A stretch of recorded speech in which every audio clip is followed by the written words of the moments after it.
जय गौर हरि बोल।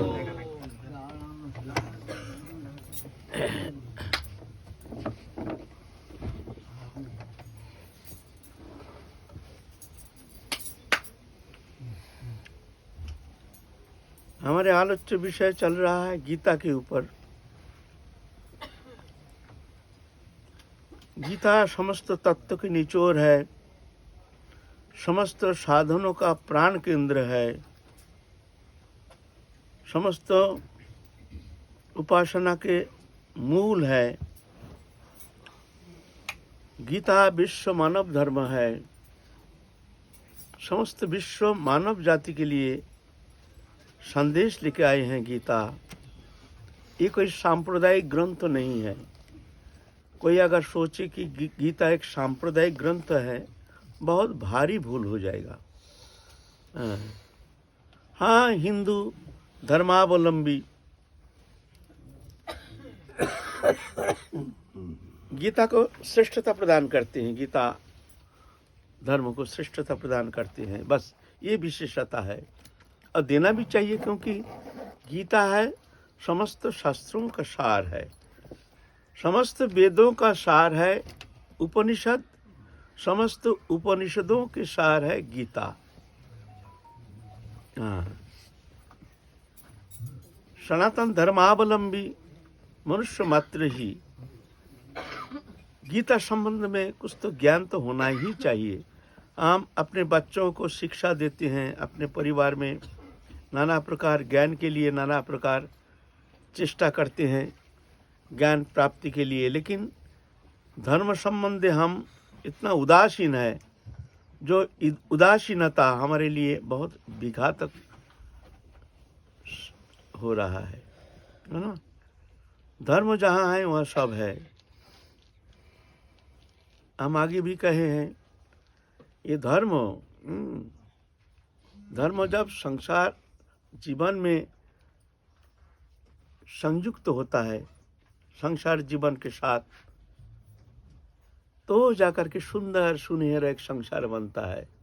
अहिंसा सत्यम अस्त्यम शौचम संयमम एव च एतत् समशिकं प्रत्यो धर्मस्य पंच लक्षणम। ये धर्म जब संसार जीवन में ये संयोग होता है तो सुनहरा संसार होता है। और तद विपरीत अहिंसा माने इस विपरीत हिंसा, दंभो, दर्पो, इंद्रिय लोलुपता, कामना, वासना, कौटिल्य, छल, कपट, ये सब अधर्म का अनुचर है। ये जब संयोग होता है संसार जीवन में, तो वो संसार नरक बन जाता है। चाहे कितना भी भौतिक विद्या वो प्राप्त करें, वो विद्या उसके लिए विघातक हो जाता है। समाज जीवन में जब धर्म के साथ संयोग होता है तो एक सुंदर समाज जीवन बनता है। राजनीति के साथ अगर ये धर्म का संयोग होता है तो वो राजनीति जगत के लिए बहुत मंगलप्रद हो जाता है ना। अहिंसा, सत्यम, अस्त्यम, शौचम, संयम, दया आदि जो सद्गुण जो धर्म है, धर्म के जो मूल आधार है, ये जब राजनीति में संयोग हो जाता है तो जगत कल्याण होता है, जनसाधारण के लिए मंगलप्रद होता है। निर्विशेष समस्त जाति धर्म वर्ण निर्विशेष सबके लिए मंगलप्रद होता है। और तद विपरीत इसके साथ राजनीति के साथ अगर अधर्म का संयोग होता है, हिंसा, दंभ, छल, कौटिल्य, इंद्रिय लोलुपता, दंभ, दर्प, अभिमानस्य, क्रोध, परुषमेव च अज्ञानं च अभिजातस्य संपदमासुरीम्। ये असुर संपद कहती है, असुरी शक्ति है। ये असुरी शक्ति का संयोग अगर राजनीति में होता है तो जनसाधारण के लिए बड़ा विघातक हो जाता है। जाति धर्म वर्ण निर्विशेष बड़ा विघातक होता है। जनसाधारण बहुत दुखी हो जाता है, देश पिछड़ जाता है। इसलिए धर्म, सबके अंदर धर्म होना चाहिए। राजनीति बोलो, समाज धर्म बोलो, गृहस्थाश्रम धर्म बोलो, सब धर्म, सबके अंदर धर्म चाहिए। धर्म मंगल पर धर्म धारण करके रखते हैं, है ना। तो गीता ये धर्म का संदेश लेकर आते हैं। गीता कोई सांप्रदायिक ग्रंथ तो नहीं है। ते प्राप्नुवन्ति मामेव सर्वभूत हिते रता। ये शब्द 2 बार आया है गीता में। हैं? एक तो बड़ा अध्याय में, एक आया पंचम अध्याय में। वो मेरे को प्राप्त कर सकता है। सर्वभूत हिते रता, सबके मंगल चाहते हैं, सबका भला। मनुष्य के अंदर 2 शक्ति क्रियाशील है, एक असुर शक्ति, एक दैवी शक्ति। अनादिकाल से सब जीव के अंदर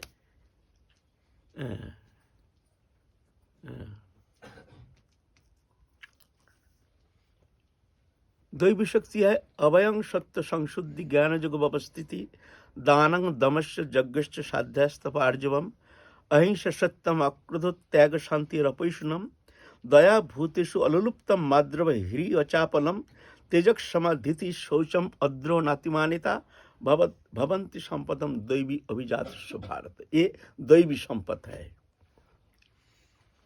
ये दैवी संपद। हमारे अंदर 2 शक्ति है, एक असुर शक्ति, एक दैवी शक्ति।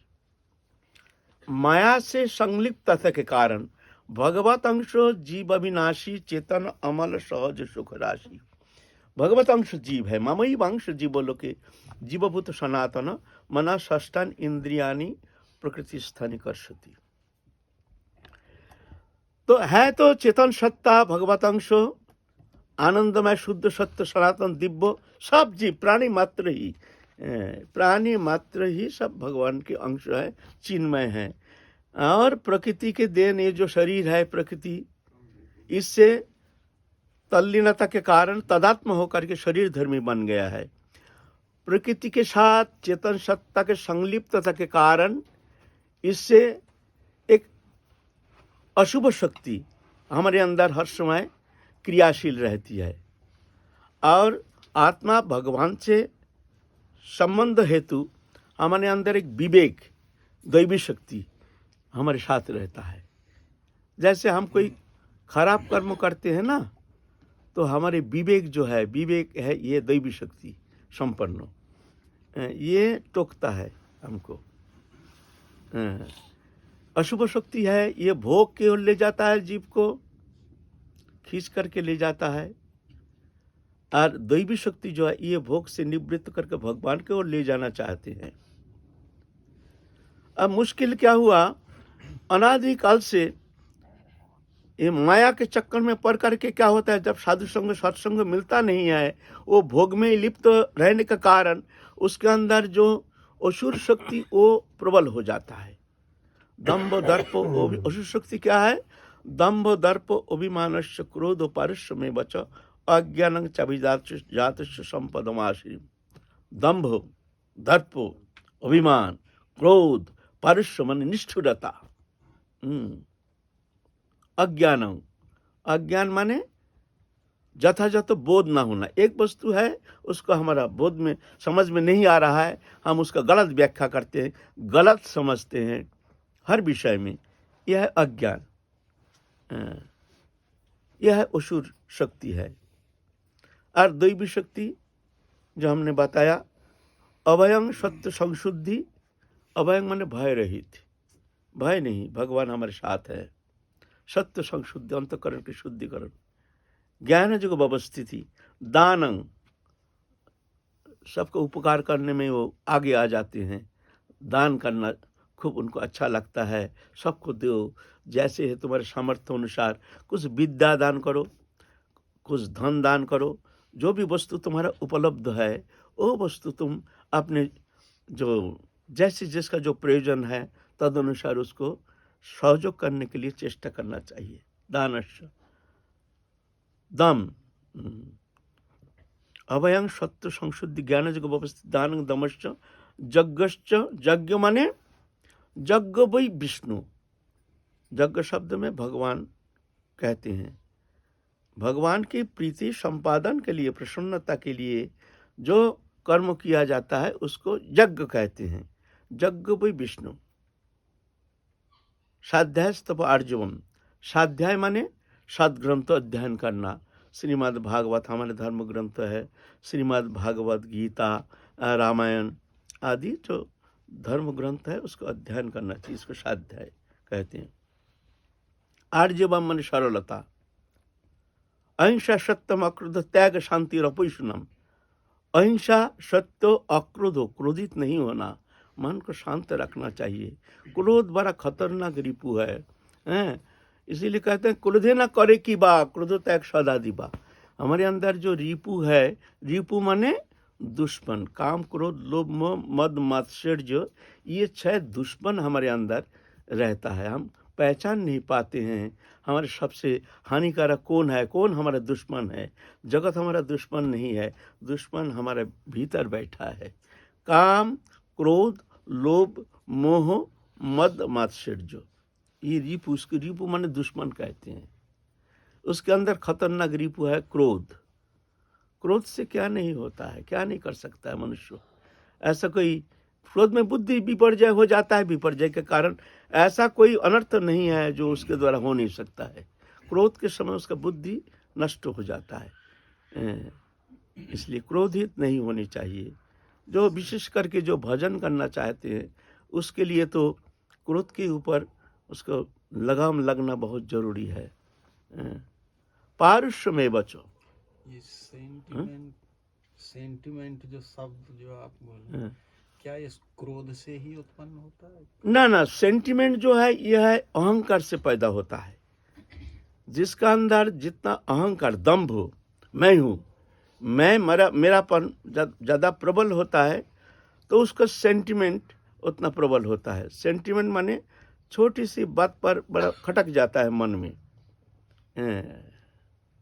मन में आकर के उसको चोट लगता है, जो कि नहीं लगना चाहिए, साधारण है।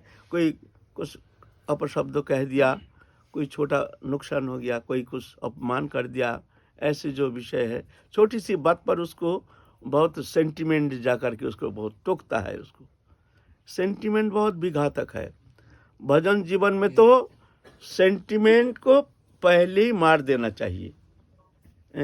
हमारे घर में हमारे जो मेंबर है, कोई कुछ ऐसे बोल दिया, कोई ऐसा कुछ घटना हो गया जिससे एकदम मन विक्षेप हो गया, चित्त चंचल हो गया, भजन करना चाहते माला लेके बैठे हैं लेकिन मन लगता नहीं है, वही बार बार जाकर के हमको मन में खटकता है। इसका कारण क्या है? सेंटिमेंट। सेंटिमेंट खूब खराब जिनिस है। तो भजन करने के लिए ये सेंटिमेंट को पहले ही मार देना चाहिए। हिंदी में क्या शब्द प्रयोग किया जाए? स्वाभिमान कहा जा सकता है? अभिमान कहा जा सकता है। अच्छा, स्वाभिमान और अभिमान में क्या अंतर? स्वाभिमान माने अपना हर स्थिति में अपना वो श्रेष्ठता, प्रधानता, मान व प्रशंसा, इसके प्रति उनके ज़्यादा ही उनका लगाव है। वो चाहते हैं ऐसे हमारे मान मर्यादा ये ठीक रहे, ये स्वाभिमान कहते हैं। बहुतों को ऐसी भावना है। तो क्रोध पारुष्य में बचा। पारुष्य माने निष्ठुरता, मन में कठोर भावना नहीं आनी चाहिए, सरल निर्मल सच्च भावना रहनी चाहिए।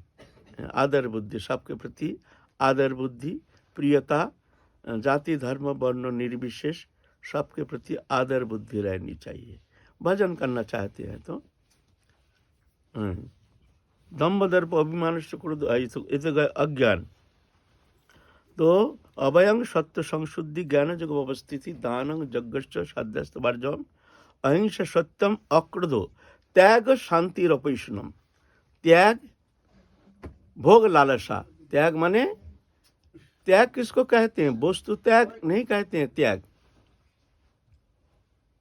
त्याग शब्द में हमारी गीता कहते हैं त्रिविध नरक शेदंग दारंग नाशनम आत्मनः काम क्रोधस्तथा लोभो तस्मात् एतत्त्रयं त्यजेत्। ये 3 नरक का द्वार है, काम क्रोध लोभ। ये 3 जिसने त्याग दिया वो श्रेष्ठ त्यागी, चाहे संसार में रहे चाहे जंगल में रहे। और ये जड़ है, समस्त हमारे भूल भ्रांति के मूल जो जड़ है इसमें निहित है। काम माने कामना, कामना माने देहो दैहिक वस्तु पदार्थ भोग्य पदार्थ के प्रति हमारे जो भोग वृत्ति, लालसा, उस लालसा पूर्ति के लिए हमारे भीतर बैठा है जो लालसा, उसको कहते हैं कामना, प्राप्ति के लिए कामना। धन चाहिए, पैसा चाहिए, दुकान, मकान, घर आदि, मान प्रतिष्ठा, ये सब चाहिए, ये कामना का अंतर्गत है। और क्रोध, और लोभ, लोभ माने लालसा, ये चाहिए, वो चाहिए, वो चाहिए, वो चाहिए। ये जो है, ये तीनों बाधक है भजन के लिए। साधक जो भगवत चरण में मन को संलग्न करने के लिए प्रयत्न कर रहे हैं, साधन करना चाहते हैं, इसी जीवन में भक्ति प्राप्ति करना चाहते हैं, उसके लिए बड़े सावधानी के साथ ध्यान देना चाहिए। हमारी कमी कहाँ है, कहाँ हमारे मन अटक गया है। काम क्रोधो लोभो तथा लोभो तस्मात् एतत्त्रयं त्यजेत्। अर्जुन, ये तीन को त्याग करना ही त्याग है।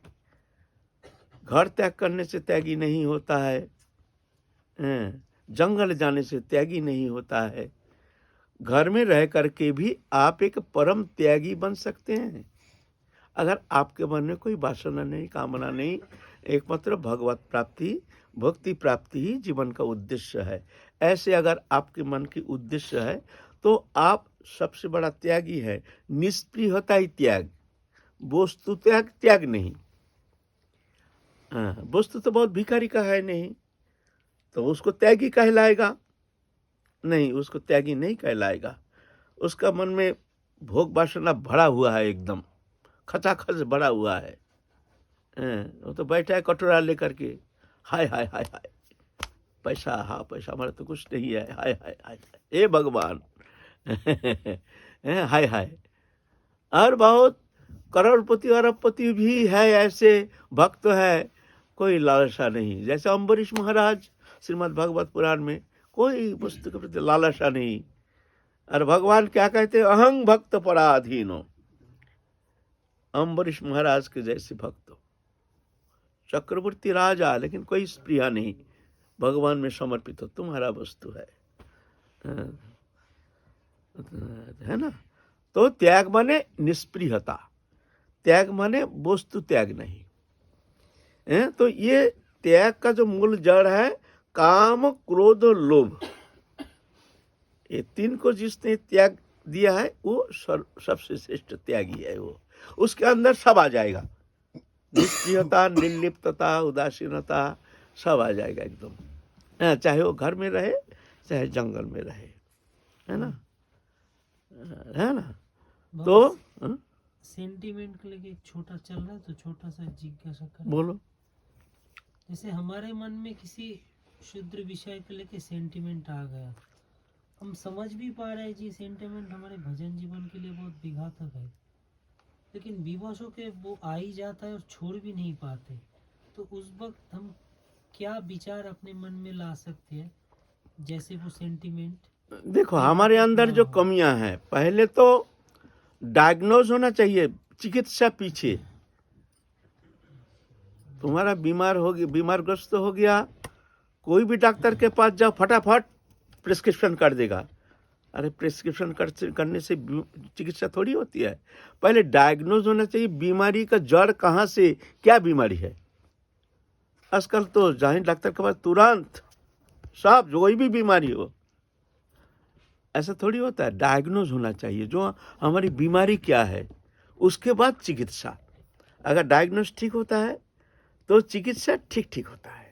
अच्छा डॉक्टर के पास जाओ, बढ़िया डॉक्टर, झोला साहब नहीं, बढ़िया डॉक्टर के पास जाओ, बड़े डॉक्टर के पास जाओ, डायग्नोज ठीक हो जाएगा तो बीमार ठीक हो जाएगा। डायग्नोज ठीक नहीं, उल्टा पल्टा दवा लेने से बीमार ठीक थोड़ी होता है। दवा ले रहे हैं, ये डॉक्टर के पास कुछ नहीं हो रहा, वो डॉक्टर के पास कुछ नहीं हो रहा, इसका मतलब तुम्हारा डायग्नोज ठीक हुआ नहीं, तुम्हारा क्या बीमारी है ये पकड़ा नहीं गया।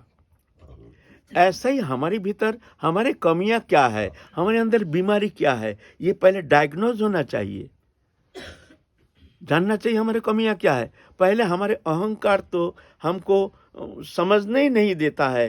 अहंकार ऐसे वस्तु है, एक दुर्जन भी, एक दुष्ट से दुष्ट व्यक्ति भी, वो जानता है मैं बहुत सुंदर हूँ, मैं बहुत ज्ञानी हूँ, मैं बहुत बुद्धिमान हूँ। ऐसे अहंकार, एक दुर्जन से दुर्जन व्यक्ति आप चयन कर लीजिए, एक सबसे निकृष्टतम व्यक्ति, जो समाज जीवन में बहुत गंदा है। ऐसे एक व्यक्ति का आप चयन कर लीजिए, जाके आप कहिए जे भाई हम सुने हैं आप बहुत ज्ञानी बुद्धिमान, बहुत अच्छा है, हमने कुछ संकट में आ गया है, इस स्थिति में हमको क्या करना चाहिए, आप थोड़ा हमको कहेंगे। वो ना पहले तो आपको अपने पैसे से चाय पिलाएंगे, बोला अच्छा कैंडिडेट मिल गया है ज्ञान देने के लिए। अच्छा अच्छा, हाँ हाँ हाँ, वो तुरंत वो देखेगा नहीं हमारे क्वालिटी, योग्यता, अधिकार क्या है, इस समय देखेगा ही नहीं। हजारों ज्ञान देना शुरू कर, तुम ये करो ये करो ये करो ये करो। अहंकारी जीव आत्मा ऐसे है। बड़े बड़े विद्वान को भी हम ज्ञान देने में हिचकते नहीं है। हमारे अंदर क्या योग्यता, यह है अभिमानी, ये दोष नहीं, ये अनंत अनादिकाल का अभिमान। ऐसे अभिमान से भरपूर है हम। इस अभिमान को लेकर के हम भगवत प्राप्ति करना चाहते हैं। कमियां कहाँ, डायग्नोस पहले जानना चाहिए, तुम्हारे कमियां क्या है, किस कारण तुम्हारा मन नहीं लगता है भगवत चरण में, भक्ति नहीं हो रही है, साधन करना चाहते हैं, साधन करने के लिए आए हैं, लेकिन हो नहीं रहा, जरूर कोई बीमारी है ना। इसीलिए पहले तो डायग्नोज, तुम्हारा बीमारी क्या है, कमियां क्या है, तो क्या तद्विद्धि प्रणिपातेन परिपृष्टो सेवया उपदीक्षन्ति ते ज्ञानं ज्ञानिना तत्त्वदर्शिना। महत् पुरुष के पास जाके दंडवत प्रणिपात, परिप्रश्न, जिज्ञासा, हमको क्या करना चाहिए। सबके पास नहीं, झोला साहब डॉक्टर के पास जाने से डायग्नोस थोड़ी होगा, वो तो तुरंत दवा तो लिख देंगे, बस पैसा दो बस हो गया, ऐसा थोड़ी होता है। जो अच्छा डॉक्टर, पास किया हुआ डॉक्टर है ना, क्वालिफाइड डॉक्टर होनी चाहिए। ऐसे ही जो अनुभवी संत है, ऐसा हमारे जैसे संत के पास आने से खुद थोड़ी कुछ होगा। हमारे पास अगर कोई आ गया, क्या है, हम क्या कहेंगे, हम तो एक मूर्ख हैं। अपने कल्याण कर नहीं पाए, हम किसका कल्याण करेंगे। तो हम जैसे संत के पास आने से कुछ कल्याण नहीं होगा। कोई अनुभवी संत के पास जाना पड़ेगा। फिर उपदेक्षन्ति ते ज्ञानं, फिर वो डायग्नोस करेंगे, तुम्हारे अंदर ये कमी है, ये है, तुम ऐसा करो ऐसा करो ऐसा करो, है ना, ऐसा है। तो ये सेंटिमेंट ये बहुत विघातक है। अगर साधक को दिखना चाहिए, जब मान लो मन हमारा मलिन हो जाता है भजन करते समय, कहाँ क्यों मलिनता आ गई, क्या कमी है, क्या कारण है, कारण को ढूंढ के निकालो, निकल करके देखो जे ये तुम्हारा दोष है ना किसका दोष है। पहले अपना दोष का अनुसंधान करो, तुम में क्या कमी है। किसी ने कोई गाली दे दिया, किसी ने कुछ कठोर शब्द कह दिया, तो पहले देखना चाहिए जे तुम में कमी क्या है। तुम में तो ये कमी है, तुम्हारे सहनशीलता की कमी। कोई गाली दे तो समझना चाहिए ये हमारा मंगलकारी, ये हमारा कल्याणकामी। देखो हमारे भीतर दोष को है, दोष जो है उसको निकाल रहे हैं, है ना, ऐसी बात है। तो ये सेंटिमेंट जो है ये अज्ञानता से पैदा होता है, इसका कभी प्रश्रय नहीं देना चाहिए। समझना चाहिए हम में ये बहुत कमी है, ये कमी को मिटाना जरूरी है। तो भगवत चरण में प्रार्थना करना चाहिए, प्रभु तुम हमारी ये कमी को मिटा दो, हमारे अंदर बहुत कमी है, और अपने को धिक्कार दो हर पल हर स्थिति। ये कमी हमारे अंदर, ये कमी सहनशीलता की कमी हमारे अंदर, ये बहुत सारे अवगुण है। हे राधा ने करुणा करो, हे करुणामयी हमारे कमी को मिटा दो। तो धीरे धीरे क्या होता है न, ददामि बुद्धि जोगं तंग जेन माम उपजानती थे। भगवान कहते हैं हम फिर बुद्धि देते हैं, जिस बुद्धि के द्वारा फिर वो जान जाता है। तो हमारे अंदर दो शक्ति, एक असुर शक्ति, एक दैवी शक्ति, अनादिकाल से हमारे अंदर चल रहा है, दो शक्ति। अब क्या होता है, मान लो जो सत्संग करते हैं, ये सत्संग तो एक जन्म का मामला नहीं, बहुत जन्म जा करके साधु संग करते करते ये आप लोग यहाँ आए हैं। ये नहीं समझना जो इसी जन्म का ही सुकृति है, कितना लाखों जन्म बीत गया है ऐसे, फिर जा कर के आपके मन में ऐसे भावना आई है, उपासना करने के लिए राधा रानी के चरण में भक्ति प्राप्ति की वासना आपके अंदर जागृति हुई है। ये नहीं समझना ये बहुत जन्म की सुकृति लभ्य है, तब जाके अब राधा रानी के धाम में आए हैं, है ना। ये बात है ना। इतना लंबा चैनल है और क्या, बहु जन्म नामंते ज्ञानवान मांग प्रबद्धते। बहु जन्म नामंते ज्ञानवान, जो ज्ञानी, ऐसे जो ज्ञानी उसका ही बहुत जन्म बीत जाता है। तुम हम तो बहुत दूर की बात है। तो इस तरह से हमारे अंदर जो साधु संग सत्संग करते करते हमारे अंदर क्या होता है, ये दैवी शक्ति प्रबल होता है। दैवी शक्ति जब प्रबल होता है और ये असुर शक्ति जो है, अशुभ शक्ति जो है, ये धीरे धीरे दाब जाता है। तो ये प्रबल होना शुरू हो जाता है, इसका ताकत बढ़ता जाता है। ये जब मान लो 50% के ऊपर 60% 70% आ गया तो ये 30% में और परसेंटेज घट जाएगा। तो क्या होता है, दैवी शक्ति हमारे भीतर अशुभ शक्ति, कामना वासना आदि जो हिंसा दंभ आदि जो है, इसको ये दबाने में समर्थ हो जाता है। और मान लो असुर शक्ति संसारी लोगों के साथ व्यवहार के कारण, इनके साथ रहने के कारण, ऐसे दुर्जन के संग के कारण हमारे अंदर असुर शक्ति प्रबल होता है। तो ये दैवी शक्ति दब जाता है। तो ये जब प्रबल हो जाता है तो ये दैवी शक्ति जो ये कुछ कर नहीं पाता है, टोकता तो है, ये ठीक नहीं, ये ठीक नहीं, लेकिन वही अशुभ शक्ति जो ये सक्रिय हो जाता है। हम जानबूझ करके जाकर के अशुभ कर्म करने में मजबूर हो जाते हैं। हमको अच्छा लगता है। कारण क्या है, हमारी ये जो अशुभ शक्ति ये प्रबल है। इसलिए गीता दो शक्ति के वर्णन करते हैं। दैवी शक्ति अभयं सत्य संशुद्धि ज्ञान जग व्यवस्थिति दानं दमश्च यज्ञश्च साध्यश्च तपार्जवम अहिंसा सत्यम अक्रोधो त्याग शांति अपैशुनम। अपैशुनम माने, पैशुनम माने निंदा करना, अपैशुनम माने किसी का निंदा नहीं। दया भूतेषु, समस्त जीव के प्रति दया। अलुलुप्तम, लोभ लालसा रहित। री माने लज्जा। लज्जा माने क्या लज्जा, किसी को देख करके वो लज्जा नहीं, कुकर्म करने में लज्जा। कभी कोई गलती भूल भ्रांति हो जाती है, कोई गलत कर्म हमसे हो जाता है तो उसमें लज्जा होती है। अरे सी हमने ऐसा कर्म कर लिया, देखो हम भजन करने आए हैं और देखो हमारे द्वारा ऐसे हीन कर्म हो गया। हो जाता है, ये थोड़ी ऐसा होगा नहीं। बड़े बड़े ज्ञानी का हो जाता है, तुम हम तो बहुत दूर की बात है। बड़े बड़े विद्वान का हो जाता है। ये माया है ना। री माने लज्जा, लज्जा होनी चाहिए, लेकिन हमारे तो लज्जा नहीं, निर्लज्ज बेशरम है, कुकर्म करते हैं, लज्जा नहीं है, छुप के करते हैं, कोई जान नहीं पाता है, कोई देखता नहीं है, लेकिन फिर भी हमारा लज्जा नहीं, लज्जा होनी चाहिए।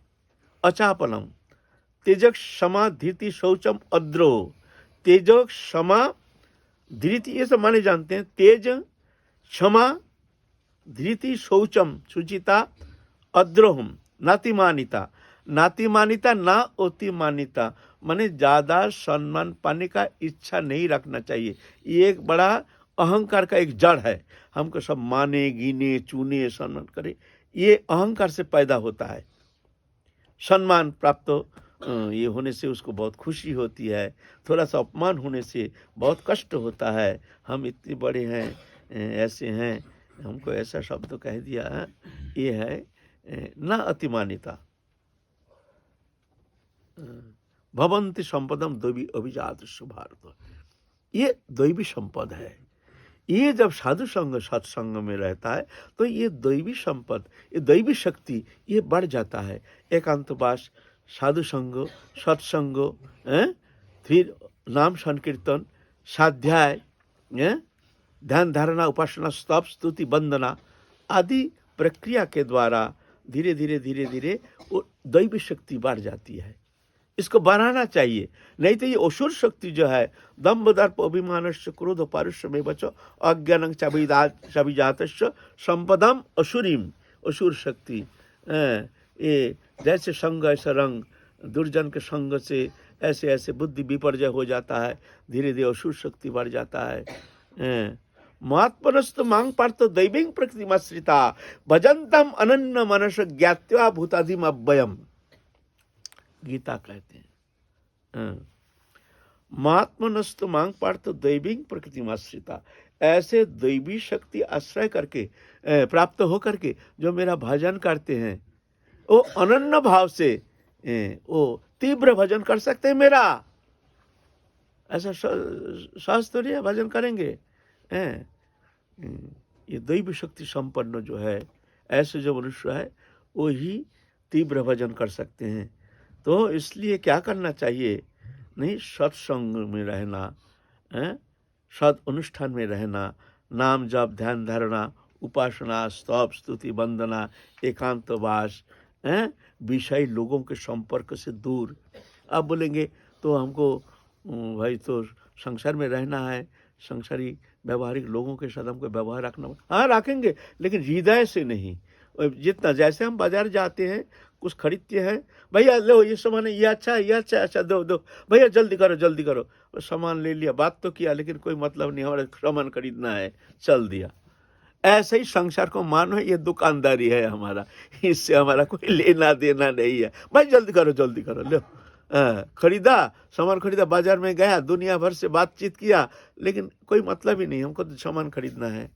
ऐसे ही संसार में ये ऐसे मानो जो हम ये बाजार में चल रहे हैं, दुनिया का मेला मैं हूँ अकेला, ये मन करके चलो तो जाके भजन हो जाएगा। और इसके साथ तुम तालमेल एक साथ कदम मिला करके तुम चाहते हो जो इनका मनोरंजन करेंगे, सुखी करेंगे, तो ऐसे होना संभव नहीं है, है ना। इस तरह से दैवी शक्ति जो है ये साधना का प्राण केंद्र, ये सत्संग में रह करके, और ऐसे नहीं मिलता है तो ज़्यादा से ज़्यादा समय वृंदावन धाम आदि में आ करके ऐसे साधु संग में रहना चाहिए, धाम में रहना चाहिए, ऐसे इस तरह से ये दैवी शक्ति को बढ़ाना चाहिए। तो दैवी शक्ति ही तुम्हारा प्रेरणा का स्रोत बन जाएगा, वो तुमको पकड़ लेगा, फिर ये दैवी शक्ति तुमको खींच करके ले जाएगा भगवान के पास। ये हमारे भीतर ही दो शक्ति क्रियाशील है, एक असुर शक्ति, एक दैवी शक्ति। इस शक्ति को बढ़ाना है। जय जय श्री राधे श्याम, हिताय गौर हरि बोल।